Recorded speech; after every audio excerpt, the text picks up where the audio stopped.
બિહારના વૈશાલી જિલ્લામાં એક 7 વર્ષના વિદ્યાર્થીના શંકાસ્પદ મૃત્યુને કારણે ખળભળાટ મચી ગયો છે।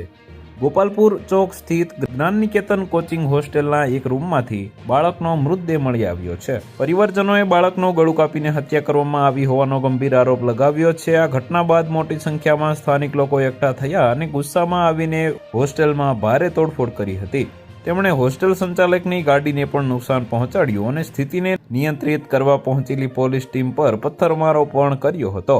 મૃતક બાળકની ઓળખ બેલસરોપી ક્ષેત્રના કલ્યાણપુર ગામ નિવાસી રામશંકર ઠાકુરના પુત્ર અર્જુન ઠાકુર તરીકે થઈ છે। પરિવારજનોનો આરોપ છે કે બાળકના શરીર પર ઘણી જગ્યાએ ઊંડા ઘાના નિશાન છે અને ગળું ધારદાર હથિયારથી કાપવામાં આવેલું છે। બાળકની લાશ જોઈને ગ્રામજનોનો આક્રોશ વધુ વધ્યો અને તેઓ ઉગ્ર બની ગયા હતા। સ્થિતિ વધુ બગડતા વૈશાલી પોલીસ સ્ટેશન સહિત આસપાસના અનેક વિસ્તારોમાંથી ભારે પોલીસ બળ તૈનાત કરવામાં આવ્યું હતું। તો વધુ માહિતી મેળવવા માટે ચેનલ સાથે જોડાયેલા રહો। વિડીયો પસંદ આવે તો લાઈક કરી દેજો। ચેનલમાં નવા છો તો સબસ્ક્રાઇબ કરી દેજો।